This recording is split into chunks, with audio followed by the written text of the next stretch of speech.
الحمد لله له الحمد حمدا دائما مع دوامه، وله الحمد حمدا خالدا مع خلوده، وله الحمد حمدا لا منتهى له دون مشيته، وله الحمد حمدا مع كل طرفة عين وتنفس كل نفس، وله الحمد حمدا لا يريد قائله إلا رضاه.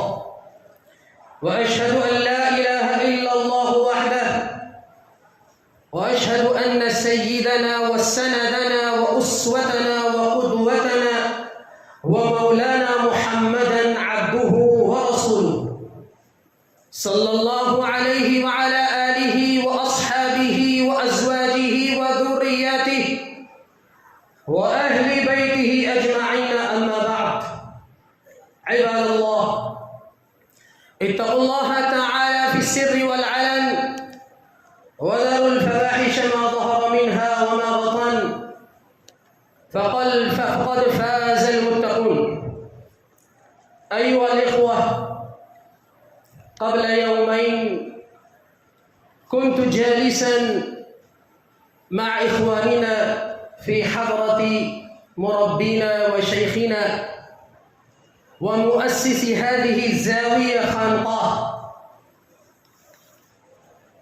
بعد العصر كعادتنا للاستفادة منه، خلال حوارنا عن الحرب الإيرانية الإسرائيلية قد لفت أنظارنا شيخنا إلى نقطة مهمة أريد أن نلقي الضوء في هذه الخطبة الوجيزة على تلك النقطة المهمة. أسأل الله سبحانه وتعالى أن يوفقني أن ألقي الضوء عليها بإيجاز غير مخل وإطناب غير ممل، وإن يكن هناك خطأ فهو مني، وإن يكن هناك صواب فهو من الله وفضله وكرمه. أيها الحاضرون، كان المؤمنون مختلطين بالمجتمع المكي قبل الهجرة، وكان يحصل بين الفريقين نوع من المناوشات الكلامية كما نحن نرى في بلدنا هذه، فكل فريق يريد أن يثبت أحقيته بالصواب، ولا ريب أن الحق مع أهل الإيمان، لكننا نتكلم عن توصيف ظاهري للمجتمع المكي آنذاك.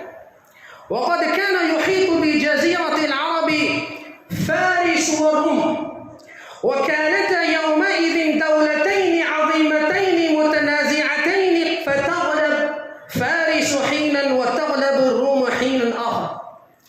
والروم نصارى أهل الكتاب، أما الفرس فهم وثنيون لا كتاب لهم. فذات مرة في إحدى الصراعات بين فارس والروم غلبت فارس الروم، فشق ذلك على المسلمين، لأن المشركين من جزيرة العرب قريش وأتباعها أخذوا يقولون للمؤمنين إن المثنيين الذين لا كتاب لهم غلبوا، وهذا مبشر لأننا سنغلبكم، ودليل على أن الأمم التي لها كتاب لا خير فيها، وإنكم إن قاتلتمونا لتظهرن عليكم. فلما سمع هذا الكلام أبو بكر رضي الله تعالى عنه ذهب إلى النبي صلى الله عليه وسلم وأخبره الخبر. نزل القرآن في سورة الروم ألف لام ميم، غلبت الروم في أدنى الأرض وهم من بعد غلبهم سيغلبون في بضع سنين، لله الأمر من قبل ومن بعد، ويومئذ يفرح المؤمنون بنصر الله ينصر من يشاء وهو العزيز الرحيم. وعد الله لا يخلف الله وعده، ولكن أكثر الناس لا يعلمون ظاهرا من الحياة الدنيا وهم عن الآخرة هم هم غافلون. فكانت عاطفة المشركين القرشيين مع الفرس طبعا، وعاطفة المؤمنين مع الروم لأنهم نصارى، وهذا يسمى، ركزوا معي، وهذا يسمى مصاحبة ولا يسمى موالاة. والمصاحبة تجوز مع الكافر وغير الكافر، والموالاة لا تجوز إلا للمؤمن. ودليل جواز المصاحبة مع الكافر قول الله سبحانه وتعالى: وإن جاهداك على أن تشرك بي ما ليس لك به علم فلا تطعهما وصاحبهما في الدنيا معروفا. أي أمر الله سبحانه وتعالى بمصاحبة الوالدين بالمعروف رغم أن الوالدان كافران.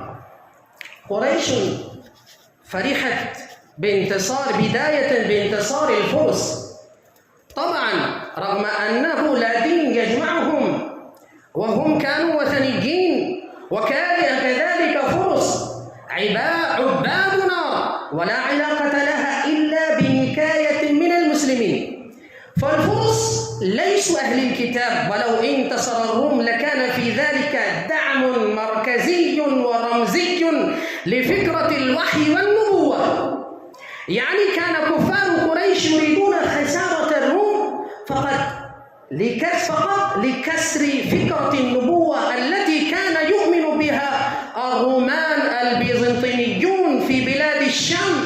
فكان الحزن في بداية خسارة الروم، وفي أول المعركة كان الحزن على المسلمين في مكة. تخيلوا معي أيها الإخوان، المسلمون حزنوا لخسارة الروم من القوات الفارسية، إلا أن انتصار هرقل في معركة النينوى بعد 7 سنوات من هذه المعركة أعاد البسمة على شفاه المسلمين، لا لأنهم يناصرون المسيحية طبعا، هناك خلاف بين المسيحية والإسلام، بل لأنهم أهل كتاب أقرب إلى التوحيد من الفرس، ولأن الفرس خصم عقائدي غارق في الوثنية.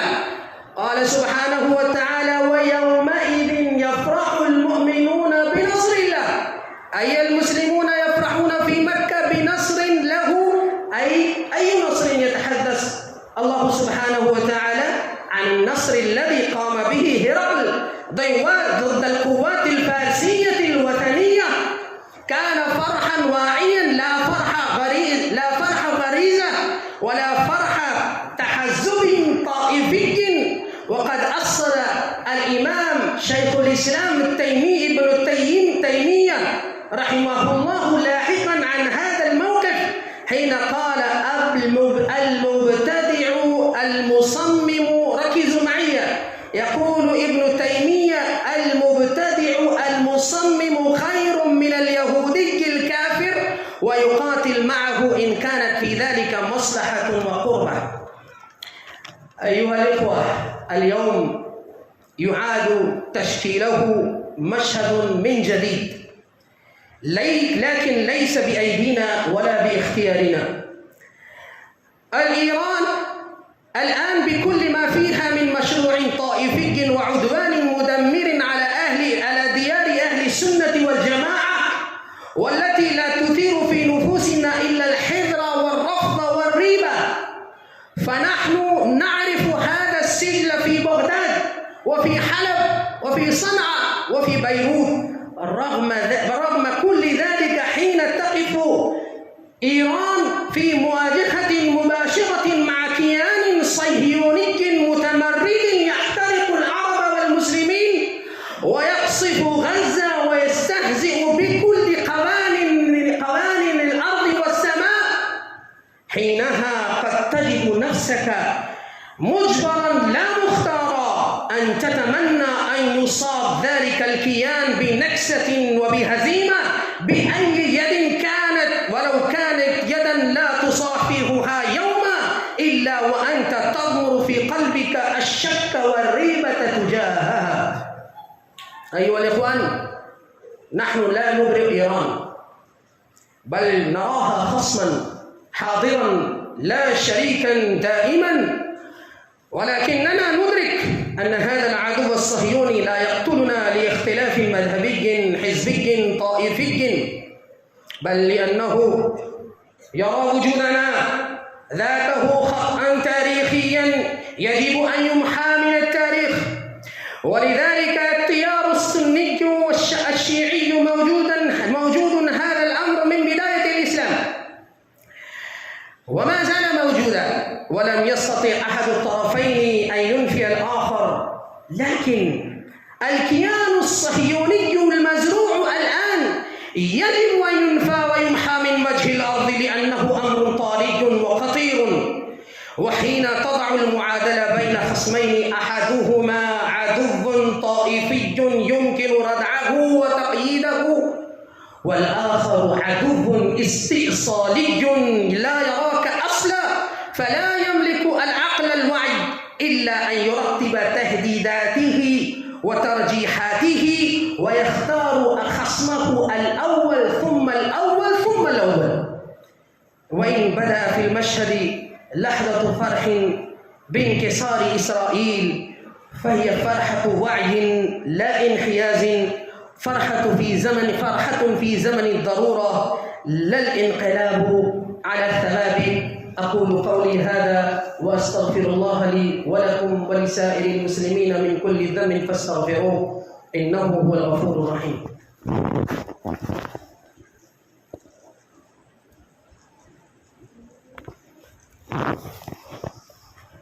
الحمد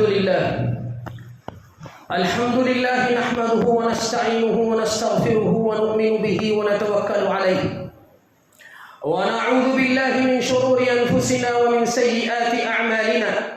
من يهده الله فلا مضل له ومن يضلله فلا هادي له، ونشهد أن لا إله إلا الله وحده لا شريك له، ونشهد أن سيدنا ومولانا محمدا عبده ورسوله. قال الله سبحانه وتعالى في القرآن المجيد والفرقان الحميد: أعوذ بالله من الشيطان الرجيم، بسم الله الرحمن الرحيم. إن الله وملائكته يصلون على النبي يا أيها الذين آمنوا صلوا عليه وسلموا تسليما. اللهم صل على سيدنا محمد وعلى آل محمد كما صليت على إبراهيم وعلى آل إبراهيم إنك حميد مجيد. اللهم بارك على محمد وعلى آل محمد كما باركت على إبراهيم وعلى آل إبراهيم إنك حميد مجيد. قال النبي صلى الله عليه وسلم: أرحم أمتي بأمتي أبو بكر، وأشدهم في أمر الله عمر، وأصدقهم حياء عثمان، وأقضاهم علي، وفاطمة سيدة نساء أهل الجنة، والحسن والحسين سيدا شباب أهل الجنة، وحمزة أسد الله وأسد رسوله. اللهم اغفر للعباس وولده مغفرة ظاهرة وباطنة لا تغادر ذنبا. الله في أصحابي لا تتخذوهم غرضا من بعدي، فمن أحبهم فبحبي أحبهم، ومن أبغضهم فببغضي أبغضهم، وخير أمتي قرني ثم الذين يلونهم ثم الذين يلونهم. اللهم انصر الإسلام والمسلمين، اللهم أعز الإسلام والمسلمين، اللهم العن الكفرة الذين يجحدون آياتك ويكذبون رسلك ويقاتلون أولياءك. اللهم خالف بين كلمتهم وزلزل أقدامهم وشتت شملهم ومزق جمعهم ودمر ديارهم. اللهم أنزل بهم بأسك الذي لا ترده عن القوم المجرمين. اللهم أهلكهم كما أهلكت عادا وثمود، اللهم أهلكهم كما أهلكت عادا وثمود. اللهم إنا نجعلك في نحورهم ونعوذ بك من شرورهم. ربنا لا تجعلنا فتنة للقوم الظالمين. اللهم أرنا الحق حقا وارزقنا اتباعه، وأرنا الباطل باطلا وارزقنا اجتنابه. اللهم انصر إخواننا في كل مكان، وفي غزة وفي فلسطين وفي اليمن وفي العراق وفي كل مكان. اللهم انصر من نصر دين محمد صلى الله عليه وسلم واجعلنا منهم، واخذل من خذل دين محمد صلى الله عليه وسلم ولا تجعلنا معهم. عباد الله رحمكم الله، إن الله يأمر بالعدل والإحسان وإيتاء ذي القربى وينهى عن الفحشاء والمنكر والبغي يعظكم لعلكم تذكرون. اذكروا الله العلي العظيم يذكركم وادعوه يستجب لكم ولذكر الله أكبر والله يعلم ما تصنعون. أقيموا الصلاة.